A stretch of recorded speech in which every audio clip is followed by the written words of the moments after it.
October 12th is a confirmation hearing for the Supreme Court Justice, right? 2 weeks. We can't end the war. We can't get rid of poverty. Can't stop police brutality. But we can get ourselves a conservative Supreme Court Justice right in the nick of time, just at the very last. And then maybe people being so excited, she actually gets them over the finish line. So you get a conservative Supreme Court, conservative president. My God, the 60s failed. The 60s have failed. Nixon is... even the Democrats are Nixon. So Lauren Boebert's going to sit there and rail against food stamps, but she needed food stamps when, as a child. As a child, she would have starved to death as a kid. But Vivien Barrett, so this Amy Barrett is going to be the nomination. She ate out of the mouth of Big Oil. Her father was a lawyer for Shell Oil Corporation. And so what does that mean? Well, I'll tell you what that means.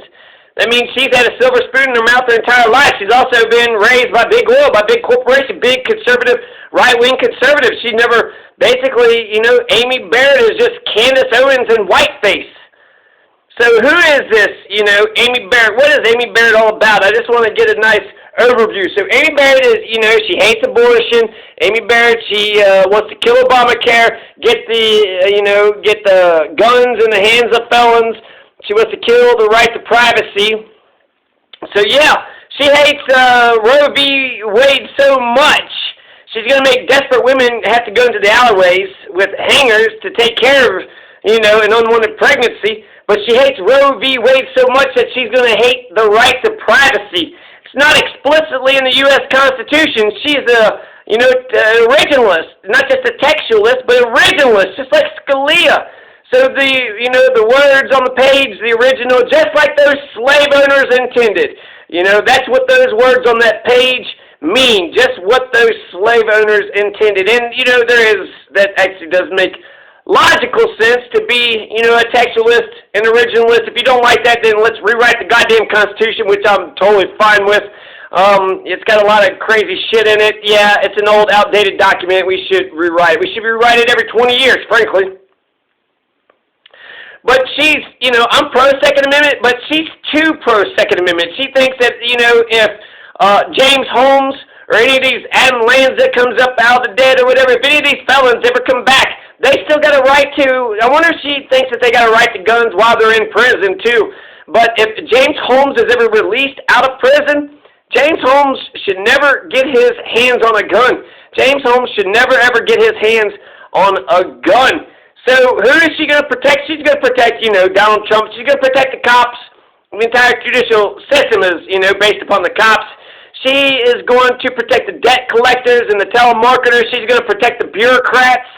She's going to actually elevate all the bureaucrats all the way up to central leadership. So if you're a bureaucrat right now, don't you worry. One day you're going to become the queen. You'll become the queen. Don't you worry. So cops, they got a right to kill, so she's going to make sure they have even more of a right, more rights than that, so in case there are some rights, but not a right to privacy. Well, for the people don't get a right to privacy, but the cops get a right to, anything and everything. Apparently, right, there's no stop. Right to you can't get any more. That's a hell of a right to murder. So she's a partisan hack. Vivien Barrett was on the legal team to stop the recount in Florida. So this whole conversation where they're talking about getting a 9-member Supreme Court just so they could determine the outcome of the election if there's a dispute, just says that, they got a bunch of lawsuits probably lined up, right? Whole bunch of lawsuits lined up, ready to do another Bush v. Gore, stop the recount, give the election to the Republican. Vivien Barrett already did that. Vivien Barrett already helped one Republican get the presidency in spite of getting less votes than the other guy. So she's going to kill Obamacare. She's going to kill Roe v. Wade. She's going to murder gay marriage. She's going to undo all of Ruth Bader Ginsburg's legacy. Gay folks are going to have to get back into the closet if Amy Barrett gets the job. So she's on the legal team to stop the recount in Florida. She wants to kill Obamacare. She's partisan that, get guns in the hands of felons. That's a little too crazy, a little too radical. This right-wing radical cabal, these Nixonians, They want to, she says, privacy, it's not in the Constitution. It's not explicitly stated in the Constitution. She's not just a textualist, but an originalist, which means that she is, she doesn't believe we have a right to privacy. And we do. That's an inherent human right. We have a whole host of inherent human rights, not just a whole slate of human rights that's not listed in the Constitution, protected by the 9th Amendment. So there is a law, the 9th Amendment is tied to it. But, let's see, what else? What can we... And I guess that's about it. So that's a little bit, there's an article I still need to read, and I'm going to get some more information. It does not sound like she has some terrible immigration, some terrible stories coming out of her judiciary. So how does she judiciate? Is she a good judiciator? We'll find out. Coming up. Peace.